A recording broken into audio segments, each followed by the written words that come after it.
Gold has always been more than just a metal. For thousands of years, it's been the ultimate store of value, the backbone of empires, and a silent witness to some of humanity's darkest moments. And in the chaos that followed the Second World War, more gold changed hands in secret than at almost any other time in history. Gold belonging to governments, central banks, occupied nations, and ordinary people quietly disappeared into vaults no one could officially acknowledge. The war ended with clear military winners, but behind the scenes of diplomacy and finance, the real winners were often those who knew how to move wealth without leaving fingerprints. Welcome to Money Chronicles. This is the story of how the world's most trusted form of money was stolen, smuggled, laundered, and hidden, and why some of it may still be missing today. To understand how so much gold could simply vanish, you have to remember what gold meant in the early 20th century. Before the war, much of the world still operated on currencies backed by gold. Central banks hoarded it as the ultimate guarantee behind their paper money. For nations, gold meant credibility. For individuals, it meant safety in a world sliding toward disaster. As tensions rose across Europe in the late 1930s, governments that feared invasion began quietly moving their reserves abroad. The Netherlands shipped more than 120 tons of gold to Britain, Canada, and the United States. Belgium sent hundreds of tons to what it believed were safe locations. But when Nazi forces advanced in 1940, they moved fast to seize the gold reserves of every occupied country. Gold wasn't just loot, it was fuel. Nazi Germany used stolen gold to finance its war machine, buying critical supplies from neutral countries, especially Switzerland, whose banks were more than willing to accept gold without asking too many questions.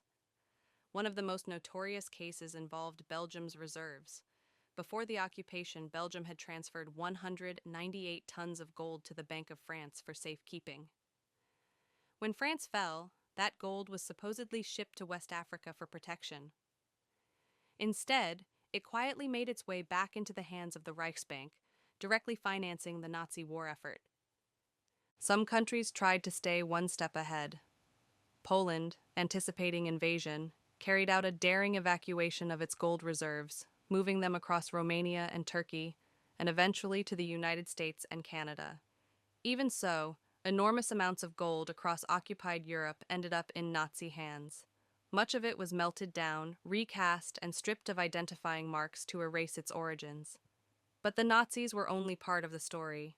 As the war raged on, Imperial Japan carried out its own massive plundering across Asia.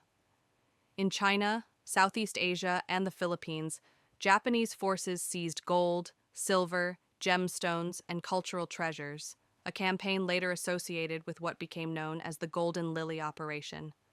According to post-war accounts, much of this treasure was hidden in tunnels and underground vaults, especially in the Philippines, intended to be recovered after the war. Some of these stories drift into legend, but credible evidence suggests that significant quantities of precious metals were indeed hidden and never officially recovered. Like in Europe, the line between military conquest and organized crime completely disappeared.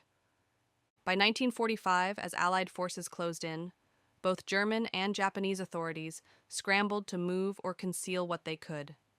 The Allies recovered some of it. American forces uncovered massive gold caches hidden in salt mines and underground depots. One of the most famous discoveries was in the Merkers salt mine in Germany, where over 100 tons of gold bars, coins, and currency were found alongside priceless artwork. But even this was only a fraction of what had been stolen. Much of the gold was already gone, traded away, laundered through neutral banks, or buried in locations still unknown.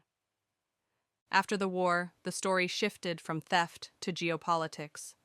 Europe was in ruins, borders were unstable, and the Cold War was taking shape. In this chaos, unaccounted wealth had plenty of places to disappear.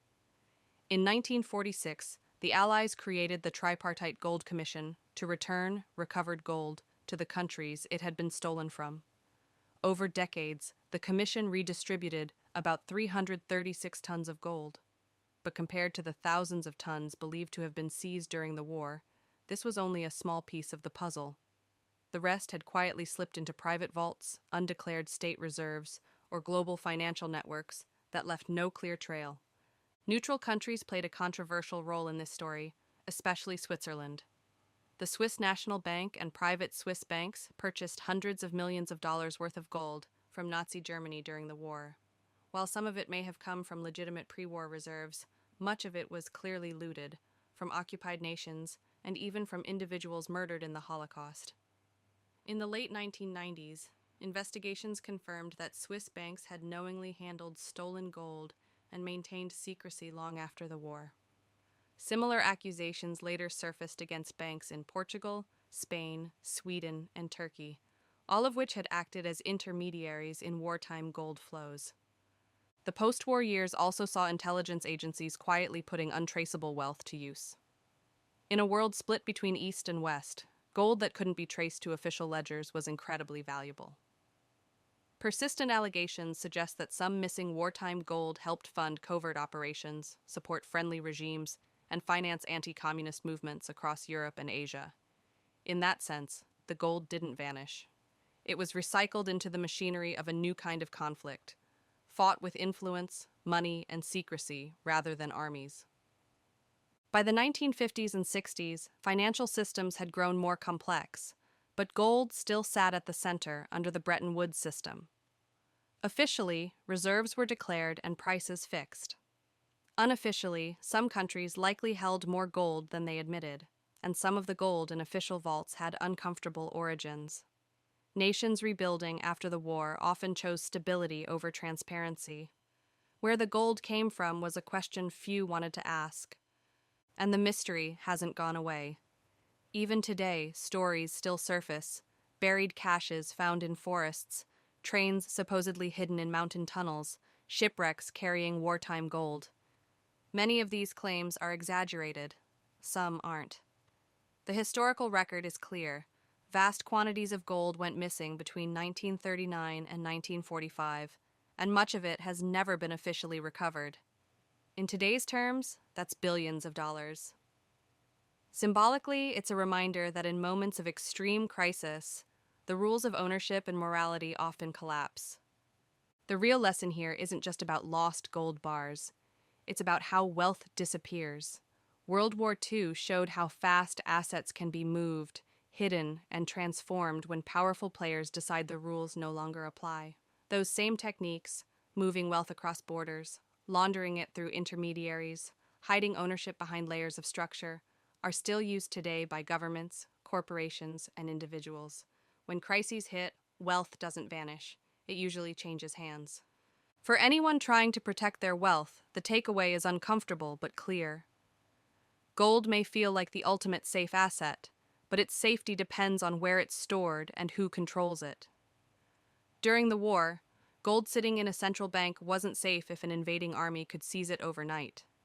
Today, physical assets held in the wrong jurisdiction can be frozen just as easily. The missing gold of the post-war world isn't just a historical curiosity, it's a warning. History doesn't repeat, but it does rhyme. When global systems are under pressure, from war, financial collapse, or geopolitical tension, the line between legal transfer and outright theft becomes very thin. In a world of digital money, cryptocurrencies, and shifting alliances, the question isn't whether wealth can disappear, it's how fast, and whether you'll see it coming. Understanding these patterns isn't paranoia, it's self-defense. If this gave you a new perspective, welcome to Money Chronicles. History has the answers, and I'll show you where to look.